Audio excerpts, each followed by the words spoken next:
afternoon, ladies and gentlemen. Welcome to day 3 of Military Odyssey. We really hope that you've enjoyed your time here and that you've enjoyed watching the many varied different displays from different time periods. We are pleased to present to you today a re-enactment of the Battle of Land's which took place during the First Boer War of 1880-1881.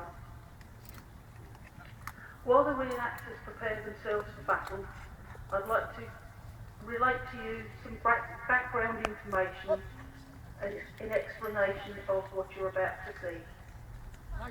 There will be large pauses in my commentary due to the fact that there are some large artillery pieces on the field on both sides, the Boers and the British Redcoats.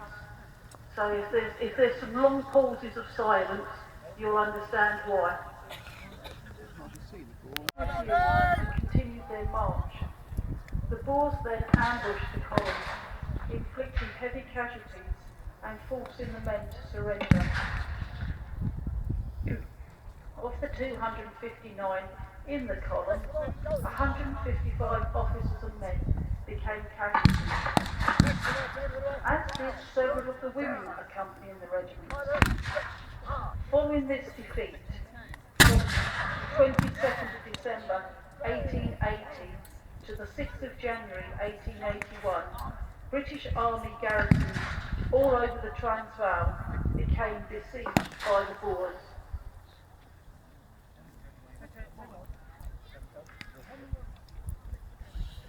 Left wheel, forward.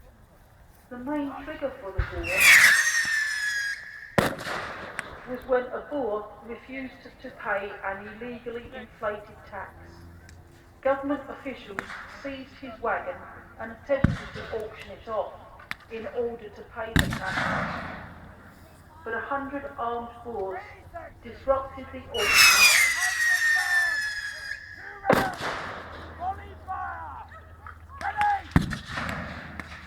assaulted the presiding sheriff and reclaimed the wagon. The first shots of the war were fired when this group fought back against the government troops who were sent after them.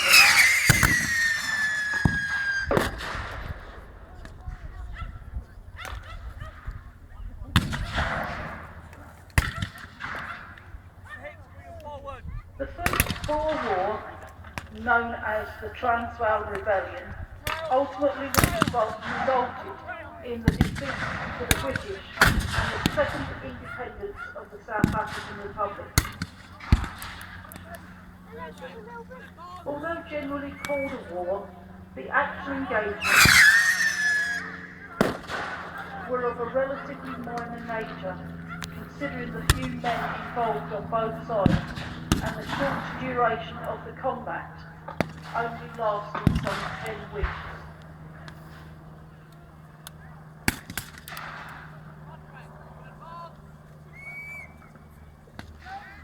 I'll give you a little bit more detailed information of the forces involved. The British soldier of 1880 is the very embodiment of the Empire, iconic in his scarlet tunic with white helmet and the equipment he was carrying. They were using the very best military technology of the time, the Martini-Henry rifle. The British soldier is experienced, well-trained and well-equipped, and generally well-disciplined, trained to follow orders on the battlefield without hesitation. The thin red line has helped forge the British Empire, which at this time sees a quarter of the globe under the reign of Queen Victoria. British troops are to be found in Canada, Australia, New Zealand, India and South Africa, as well as many other smaller territories across the world. However, the British Army at this time is used to fighting mostly tribal enemies.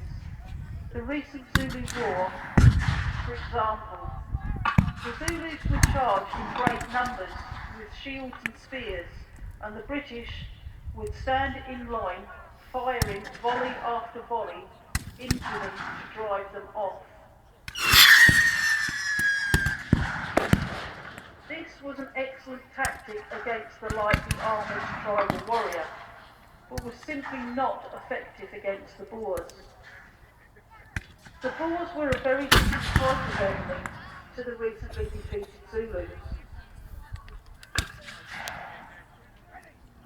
As a local farmer, he would be used to the landscape and would be a very good shot with a rifle, as they would often hunt for their own food. They were also largely a mounted force, moving quickly to get into a good position and fighting from cover wherever possible. They also wore their own usual clothes rather than a uniform. Therefore, the dark greens, greys and browns that were common at that time made for excellent camouflage in the South African landscape.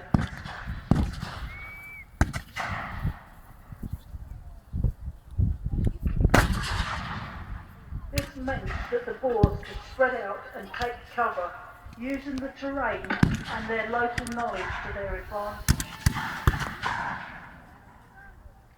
With their accurate fire, they targeted the officers and NCOs of the British forces, inflicting heavy casualties and taking very few casualties in return. The British were not used to fighting against this type of enemy and were ill prepared for it.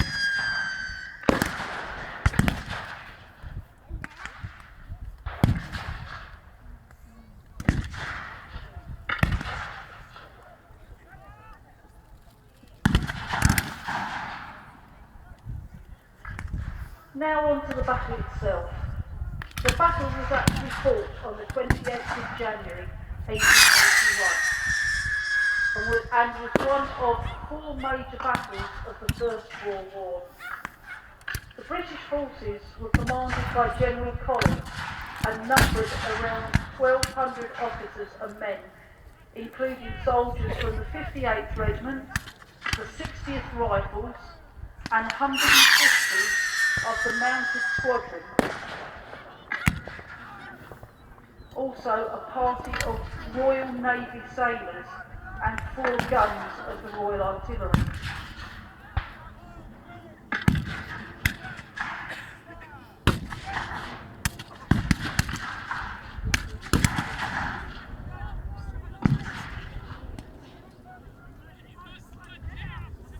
On the other hand, the Boers, under the command of Commandant General Joubert, they had about 2,000 men in the area, with at least 400 fortifying the heights around Langton Neck. On the 28th of January, Colley tried to force a way through the pass. The battle began at around 9:30 in the morning, sustaining heavy artillery.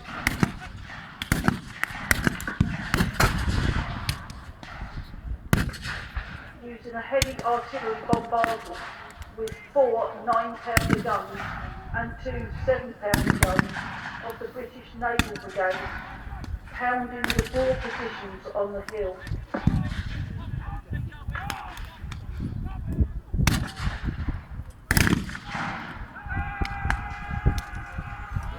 Shortly after, the main British force went forward, but had difficulty advancing over the broken ground towards the summit. Further down the line, the Mounted Squadron made a charge against the Boer position on nearby Brownlow's Cop, but on reaching the summit, the British cavalry were fired upon by by a line of entrenched Boers on the reverse of the slope and therefore suffered many casualties, forcing them to withdraw.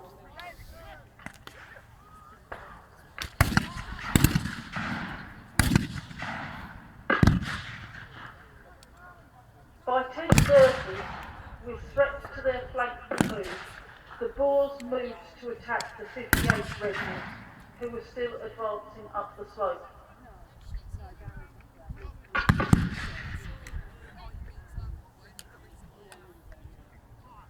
Command of the 58th attack had been assumed by Colonel Dean of the staff, who, being mounted, forced a gruelling pace up the steep slopes. At around 11 a.m, having finally reached the top of the summit, the British were fired upon by concealed Boers in trenches just 160 yards away, and suffered even more casualties. The men were exhausted, but they were given no respite. Rifle fire was murderous from the Boers to their front and from their exposed flank.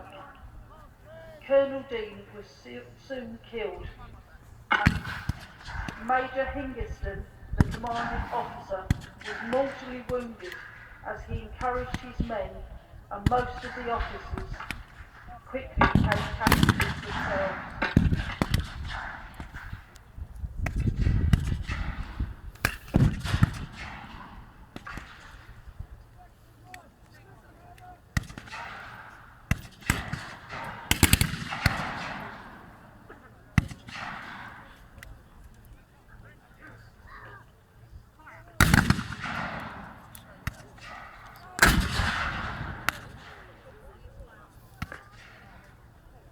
The 58th were led up the hillside, this time by Lieutenant Bailey, carrying the regimental colour, and Lieutenant Hill carrying the Queen's colour. Lieutenant Bailey was mortally wounded and fell with the regimental colour, saying to Hill, his fellow ensign, "Never mind me, save the colours." As Hill tried to comply, he fell into a hole, and Sergeant Brigstock, thinking that Hill also had been killed, seized both colours and carried them forward until Hill came up and regained them. Hill later passed the two colours back to Sergeant Brigstock, who then took them out of the action, a necessary concession to the realities of late 19th century combat. For this, Brigstock was awarded the Distinguished Conduct Medal, while Hill won the Victoria Cross for bringing casualties down from the hillside. 4 officers in succession were shot down, carrying the colours of the 58th.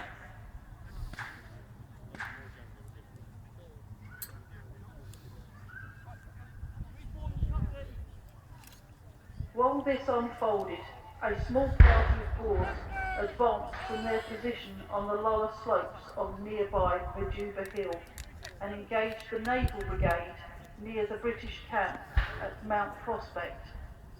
Return rifle fire from the British kept the Boers back, and at around 11:10 the 2 companies of the 60th Rifles positioned themselves to cover the retreat of the 58th Regiment, and by noon the battle was over.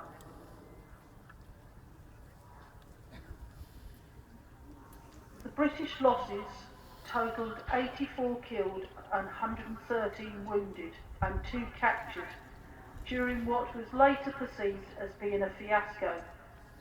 Most of the casualties were in the 58th Regiment, having 74 killed and 101 wounded, totalling around 35% of their total strength.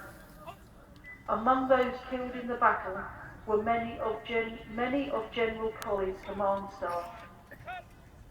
On the other hand, the Boers reported their losses at just 17 killed and 27 wounded.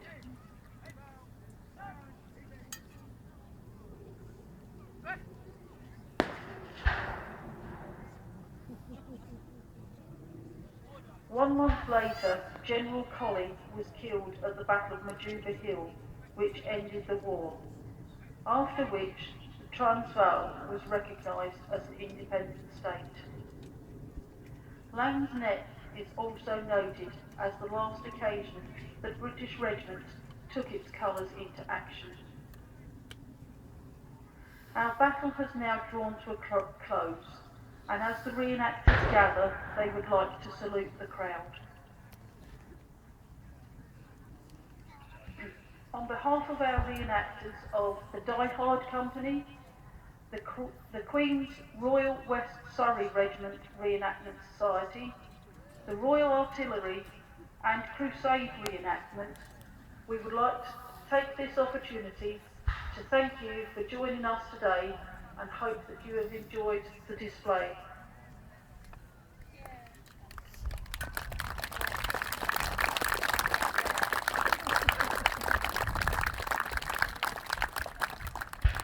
All of the groups taking part have their Living in History campments in the area of the Clive Emson Conference Centre. So if you have any interesting questions or would like to know more about the battle at the time or any of the weapons used, please feel free to go along and talk to the reenactors, who would be most happy to answer any of your questions.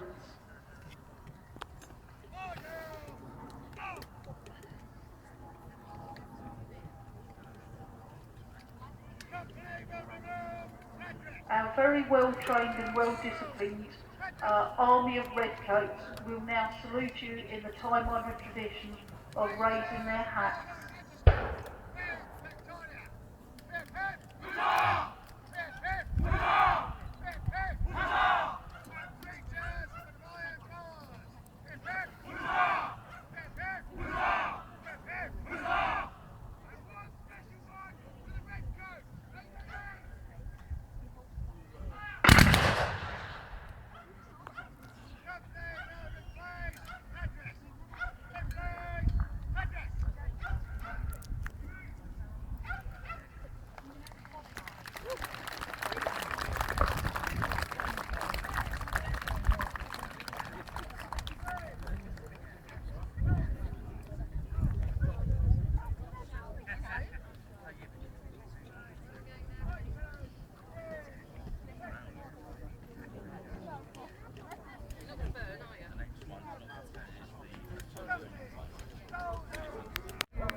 Yeah, such a long time.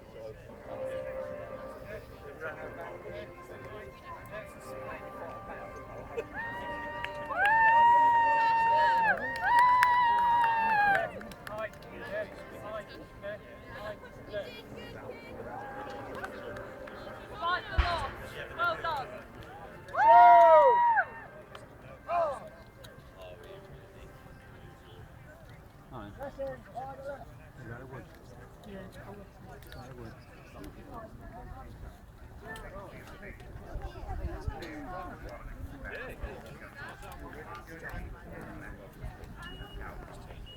Oh, it's